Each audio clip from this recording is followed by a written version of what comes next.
आलिफ लैला की कहानी पार्ट 6। इसके पहले के पार्ट भी इसी चैनल पर हैं, आप उन्हें पढ़ सकते हो। मछुआरे ने कहानी सुनाना शुरू किया। फारस देश में एक रूमा नामक नगर था। तो उस नगर के बादशाह का नाम गरीक था। तो उस बादशाह को कुष्ठ रोग हो गया।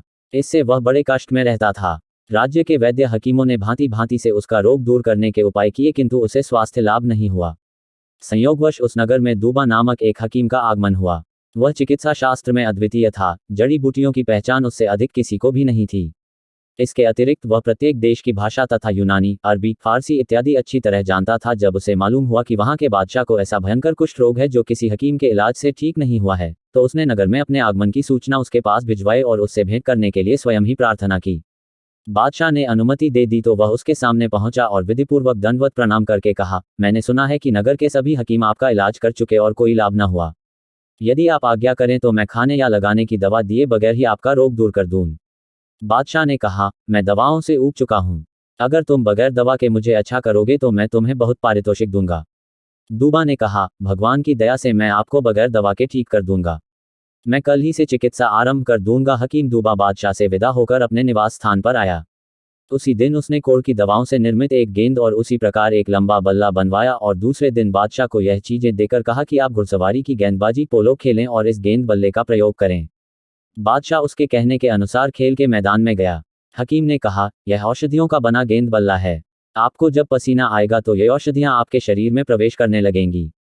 जब आपको काफी पसीना आ जाए और औषधियां भली प्रकार आपके शरीर में प्रविष्ट हो जाएं तो आप गर्म पानी से स्नान करें। फिर आपके शरीर में मेरे दिए हुए कई गुणकारी औषधियों के तेलों की मालिश होगी। मालिश के बाद आप सो जाएं। मुझे विश्वास है कि दूसरे दिन उठकर आप स्वयं को निरोग पाएंगे। बादशाह यह सुनकर घोड़े पर बैठा और अपने दरबारियों के साथ चौगान पोलो खेलने लगा। वह एक तरफ से उनकी ओर बल्ले से गेंद फेंकता था और वे दूसरी ओर से उसकी तरफ गेंद फेंकते थे। कई घंटे तक इसी प्रकार खेल होता रहा। गर्मी के कारण बादशाह के सारे शरीर से पसीना टपकने लगा और हकीम की दी हुई गेंद और बल्ले की औषधियां उसके शरीर में प्रविष्ट हो गईं। इसके बाद बादशाह ने गर्म पानी से अच्छी तरह मलमल कर स्नान किया।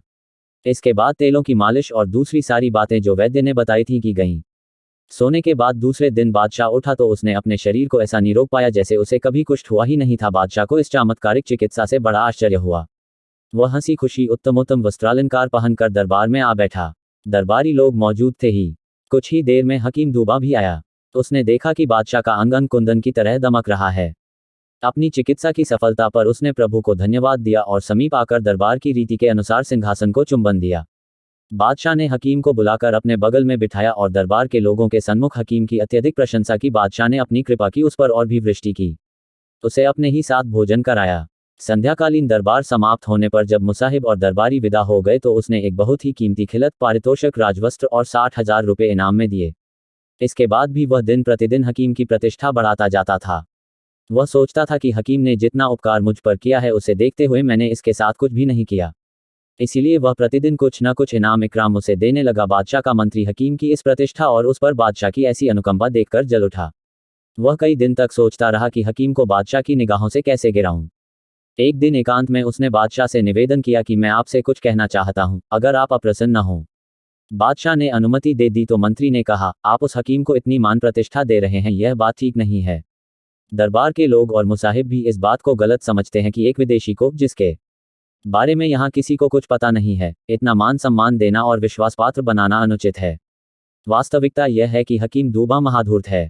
वह आपके शत्रुओं का भेजा हुआ है, जो चाहते हैं वह छलकत द्वारा आपको मार डाले। बादशाह ने जवाब दिया, मंत्री, तुम्हें हो क्या गया है जो ऐसी निर्मूल बातें कर रहे हो और हकीम को दोषी ठहरा रहे हो। मंत्री ने कहा, सरकार, मैं बगैर सोचे समझे यह बात नहीं कह रहा हूं। मैंने अच्छी तरह पता लगा लिया है कि यह मनुष्य विश्वसनीय नहीं है। आपको उचित है कि आप हकीम की ओर से सावधान हो जाएं। मैं फिर जोर देकर निवेदन करता हूं कि दूबा अपने देश से वही इरादा लेकर आया है, अर्थात वह छल से आपकी हत्या करना चाहता है। बादशाह ने कहा, मंत्री, हकीम दूबा हरगिज ऐसा आदमी नहीं है जैसा तुम कहते हो। तुमने स्वयं ही देखा है कि मेरा रोग किसी और हकीम से ठीक न हो सका और दूबा ने उसे एक दिन में ही ठीक कर दिया। ऐसी चिकित्सा को चमत्कार के अलावा क्या कहा जा सकता है। अगर वह मुझे मारना चाहता तो ऐसे कठिन रोग से मुझे छुटकारा क्यों दिलाता। तो उसके बारे में ऐसे विचार रखना बड़ी नीचता है। मैं अब उसका वेतन 3,000 रुपये मासिक कर रहा हूं। विद्वानों का कहना है कि सत्पुरुष वही होते हैं जो अपने साथ किए गए किंचित मात्र उपकार को आजीवन न भूलें। उसने तो मेरा इतना उपकार किया है कि अगर मैं उसे थोड़ा इनाम और मान सम्मान दे दिया तो तुम उससे जलने क्यों लगे। तुम यह न समझो कि तुम्हारी निंदा के कारण मैं उसका उपकार करना छोड़ दूंगा। इस समय मुझे वह कहानी याद आ रही है जिसमें बादशाह सिंदबाद के वजीर ने शहजादे को प्राणदंड देने से रोका था। मंत्री ने कहा, वह कहानी क्या है?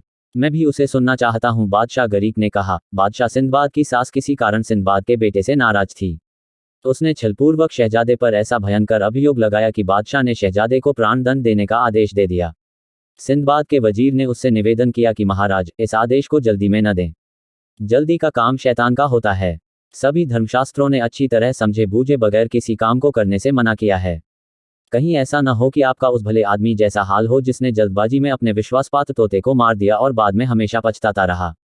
बादशाह के कहने से वजीर ने भद्र पुरुष और उसके तोते की कहानी इस तरह सुनाई। भद्र पुरुष और तोते की कहानी कल इसी चैनल पर मिलेगी। पढ़ने के लिए सब्सक्राइब कीजिए हमारे YouTube चैनल को। मिलते हैं अगली कहानी के साथ।